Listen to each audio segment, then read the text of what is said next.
issuance of contracts in this country. And if this government is not prepared to do it, any government that I lead under the Barbados Labour Party will ensure that there be equity and transparency in the award of all public contracts. There must be improved and expanded legal and administrative mechanisms supporting it.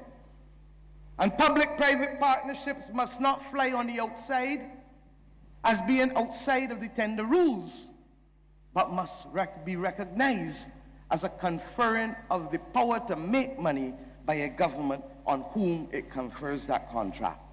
There must be a recognition as well that we may have to create room for those at the bottom to ensure that for contracts below a certain threshold, that entities' geographical origin may be brought to bear in determining whether they ought to be considered. In other words, if you are spending $20,000 or $50,000, a man from St. Lucie should not have to go from St. Philip and vice versa. That we should make opportunities available in each parish to the people of the parish, because that is the only way we will create wealth in this country. And let me remind you, no minister, none, will be allowed to go and sign a contract without the knowledge of cabinet or without the technical analysis of public servants in this country.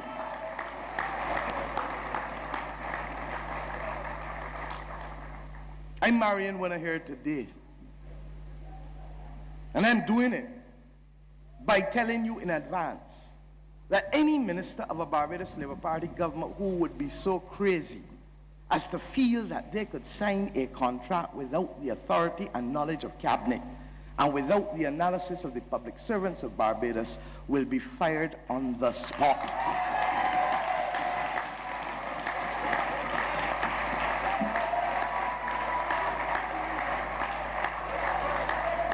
This party and this country must stand for something. And I share with you very quickly, when I was 7 years old, my grandmother was from Grenada. And I asked her one day, Granny, somebody was using the word in Sergeant's Village, by the way, so for those who don't believe, thank you, crazy. But those who believe that I only know St. Michael. And I said to her, Granny, what does babal mean? And she looked at me and she laughed. And she said, what you ask? I said, I don't know. What does it mean? And she said to me, don't worry about that, darling. That is a Trinidadian thing. That has nothing to do with Bajans. I'm talking about 1971, 72. So far have we changed that corruption is now the biggest issue attaching itself to this government and to this country's future. And let me say, corruption steals resources from the people who most need it, from ordinary people, because you simply don't have the money left to do the things that you need to do to help people who need help the most. The people's taxes is what is being stolen. Equally, inequity in economic spaces can and does have unintended consequences. You get the blooming of an underground economy where taxes cannot be levied because people trying to do a thing just to live. So the taxman can't find them. The bureaucracy kills it. People's natural aspirations to want to open a business. And what happens then? The legitimate aspirations of our young people, and I'm glad so many young people are in here today, and I thank you for responding to the invitation to come out. The legitimate aspirations of our young people are then subverted by the lure of easy cash. Next thing you know, the leadership role of the pastor, the teacher, the MP, the shopkeeper, them gone through the door. and the only person left is those who want to influence criminal activity. We need to reclaim our country. Are you then in any doubt as to why government's tax revenues continue to drop, even though people have to find a way to live and eat in this country? They're doing it on the side. They're doing it in the only way they know they can do it. And I say to you that that is also one of the reasons for gunplay in our society today. Not that poverty is an excuse, but when people have nothing to lose, they have everything to gain by using every mechanism before them. And let us not bury our heads in the sand about it. So there's far more to economic policy than being able to get the sums right. And our Minister of Finance has failed in even that most basic requirement. Whatever sector you examine, with one possible exception, the government has been a failure. They've taken us back decades. We all know the mistake that David Thompson made with that first budget in 2008. That was followed by policy inertia. It's compounded by a reckless expansion of the civil service, leading to and immediately in the early days after the 2013 general election. The effects of blundering and a conscious effort to shrink the economy now. Because they want to choke you out in order to protect reserves. The impact of that has been untold sufferation across this country. And where are we going with this approach? As a former deputy prime minister would have said, to hell in a handbasket. To hell in a handbasket. Well, let me tell you that for a considerable number of Barbadians, it's not going. They've gone there, and they've reached there. And I want to say to those thousands who have been denied a tertiary education since this short-sighted Minister of Finance, aided and abetted by a platform Minister of Education. I didn't say platform. I said it deliberately. That they look only at the bottom line without any regard to the long-term value of providing education in this country to our people. And if you want to introduce means tests, it gets worse. Because while you may accept then that you protect those at the bottom, you immediately tell the country that affordability means willingness to pay. And I know a lot of people who can afford to pay, who are worthless, and who may have other commitments or who may make other decisions. Are their children now to be left to the vagaries of that individual choice when we created a covenant as a society to protect our young people and to empower our young people? I say to you, to the members and supporters of the Barbados Labour Party, the road to government starts today. It truly does. And just as the country realizes that the Democratic Labour Party is not carrying us anywhere, the country is not in a mood for hot air either. They really are not. Not from us, not from anybody. They are placing certain conditionalities on us as well. They don't question the Labour Party's vision for Barbados. They don't question the intellectual capacity or the competence of our candidates or members of Parliament. But they want us to be united. Half of us who will come before the public on the next occasion have been there before. And the other half will be new, enterprising persons, as we have seen.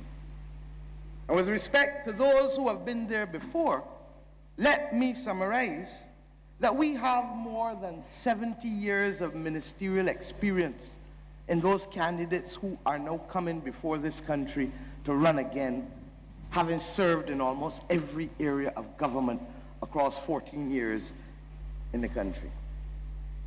And in that service, there was not a single credible allegation of corruption or malfeasance.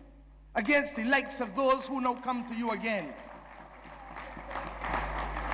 I speak of George Payne. I speak of Ronald Toppin. I speak of Glenn Clark. I speak of Cynthia Ford and Dale Marshall and Trevor Prescott and Kerry Simmons, all of whom are in the House of Assembly as former ministers. Not a single credible allegation of malfeasance or corruption against them. So all who tell me that there is no difference between this party and them party will and come again.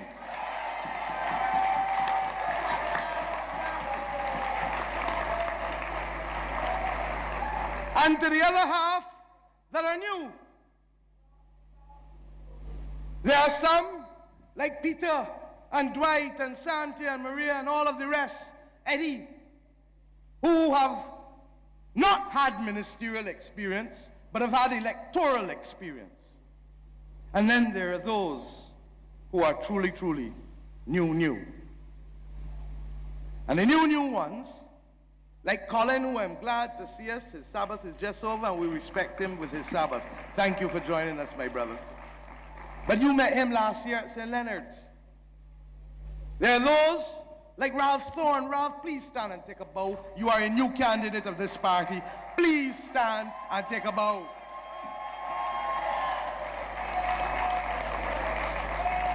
And the man who will set the new gold standard for representation in this country, Adrian Ford, please stand and take a bow. Believe my prediction today, he will set the new gold standard for constituency representation in this country. And I'm told that there was a Mr. Ryan Strawn who introduced me, who is interested in running. I'm not sure where, but I hear there's a nomination on Wednesday night. This is the personification of the new Barbados Labour Party. The best of the old, the best of those who started to warm up but didn't get a full chance yet, and the best who now come into play. And we will finish our job. Telling people how many degrees we have will not be enough in today's world. Telling people that we are only competent and have a vision as much as it is needed, as we see with these Dems, is still not enough. People want to know, to hear, and to see that we care, that we will work together, that we will be a team, that we are in for the long haul, and that above all else, we will be accountable and not corrupt. And that is why this afternoon, this is as much a conversation. It's not really a speech. Because I have to speak to you as the family of the Labour Party. Because the road to government starts today. And that is why, coming out of this conference, we must send the right message. And let me be clear now. The Democratic Labour Party understands the serious concerns that the public has in relation to the public perception of them being the most corrupt government since the modern Barbados has begun. Don't get tired. The Dems understand that people feel that about them. Can you imagine 2 ministers in Tom Adams' government, Johnny, driving around in BMWs or Mercedes that are owned by suppliers in their ministry? How they account for them? So when I tell you that the Dems want to hide behind anything that will deter and distract the country from corruption, believe you me. And what have they done? Gone back to the tired old issue of unity in the Barbados Labour Party. That's their standard stock in trade, Joey Harper tell them. Every decade. And what is it that they're trying to fan in the media? An issue of really what is a family dispute between one branch and their member of parliament. 1 out of 30. That's all it is. So you want me? Let me deal with it now for you. Let me deal with it. This has caused some of you concern. And it's caused you concern because the Dems with their strategic partners have been fanning it across the media and the social media. I said earlier that I wanted to consult people from the very outset. And I have listened to all perspectives, not just last week, but going back. I consulted with members of the branch. I consulted with persons outside the branch. I consulted with persons in the party outside the branch and persons outside the party. I've consulted with the media.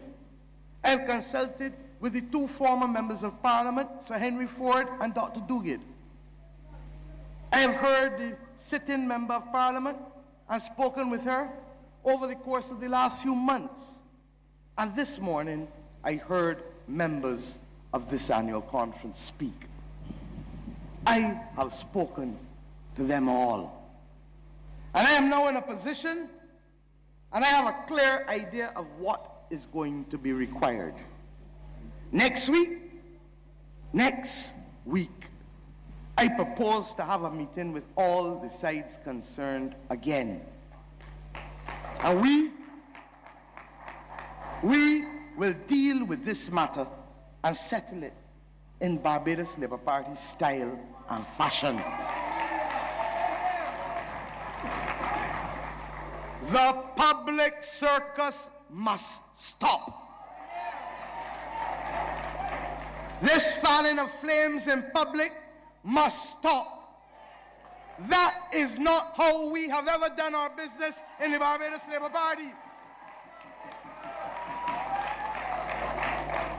And I have a duty to defend our legacy and our culture and our traditions as a party.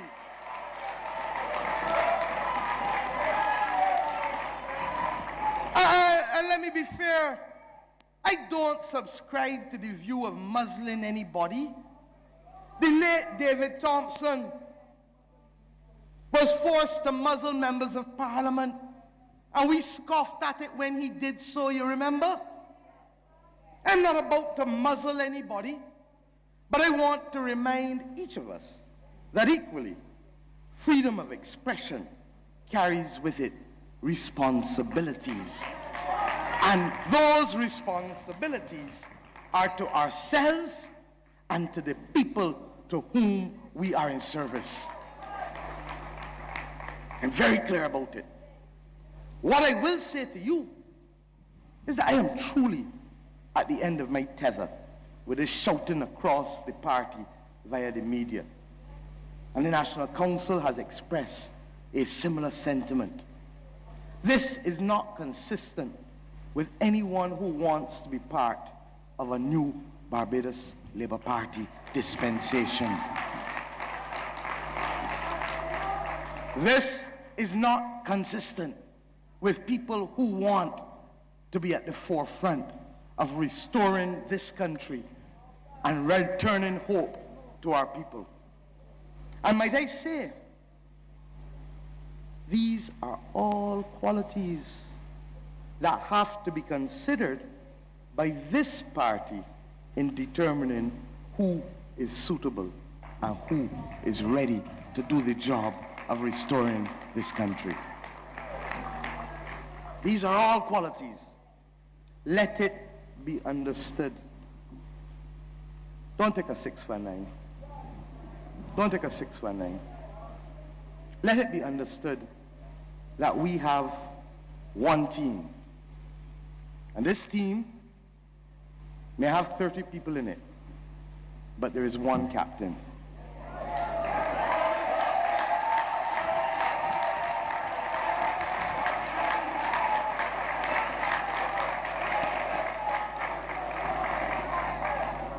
I will lead 29 players onto the field. And those 29 players must be players who subscribe to the following tenets.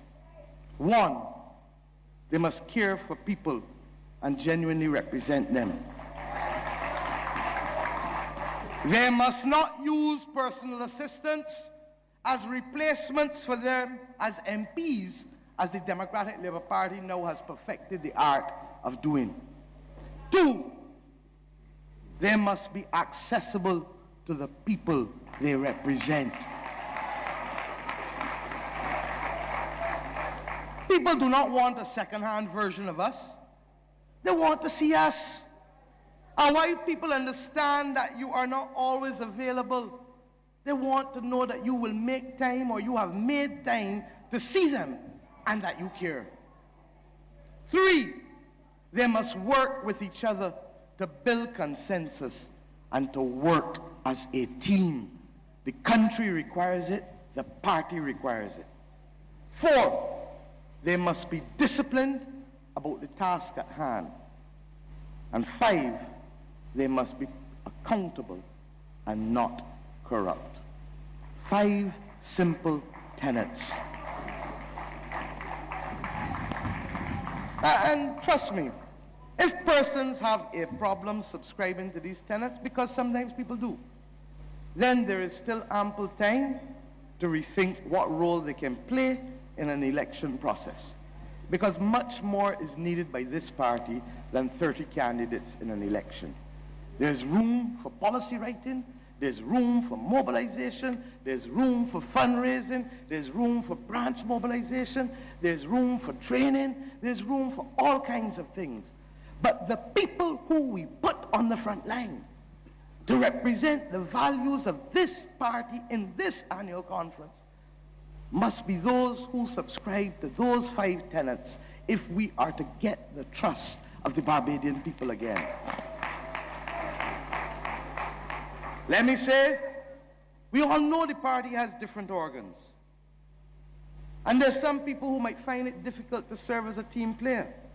Well, if that is the case, we can make room for you because you may still have value to the party. The other side, they trumpet to you unity. But what is it that they're unified in? Unified in failure. And what is the true reality of them? Not a dog dare bark on the Cahill issue. Not a dog dare bark on the new sugar factory. Not a dog dare bark on the molasses tank or on Bushy Park. Not one can tell the other come back because they are unified in failure and wanting to meet a certain date. What I will tell you is that they must start saying in public what does grumble and mutter about in private, because walls have ears. And in the fullness of time, you will get to know truly how united the Democratic Labour Party is. You only have to talk to my MPs and let them tell you what they are pulled one side and told week by week. You only have to know that. But I want to give them a piece of gratuitous advice. Not every skin teeth and laugh is somebody who is your friend. You can go out there and pose and say cheese for pictures, unified together. But what you are on record as saying and what has fallen from your mouth is already out there. So if you in the Dems feel that an MP going off as the like and doing what the like, endangering the electability of the Democratic Labour Party, say that in public. If you in the Dems feel that a colleague taking a client's money and never paying it back, or being forced to pay it back rather, and that all his parliamentary colleagues had to put something in the hat, say that in public. And if they're short with what they put in the hat, and you got to go to a donor to make up the difference, but the donor must receive a return of 20 to 1, say that in public. And if you feel that talking about money in other people's bank accounts is wrong, say that in public. And if you feel that someone making the housewife mother a millionaire overnight is wrong, say that in public too. But I'm not dealing with them now. I'm getting back to the center and back to Christchurch West. This Barbados Labour Party has a history and culture of settling problems and different scenarios. All organs of this party must be respected, and no one must seek to tie the hands of another. It is not open to any person in this party to say that they are not working with any officer or any organ of this party.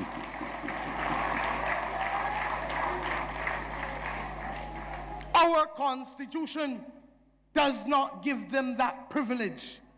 You have to work with every officer and every organ once legitimately elected or appointed. The party constitution equally provides for branches, and they must be respected. This party has 15,000 members across its branches. 15,000 members and 30 MPs. The branches have sustained us to do our work as a mass-based political institution for the last 77 years. And it is they that will sustain us over the next 77 years. If the Constitution of the Labour Party recognizes the branches, then all of us must recognize it. By the same token, the branch, just as it must be respected, the branch must be patient, and must be tolerant, and must be respectful of the person whom the people have chosen to elect and to represent them in that constituency.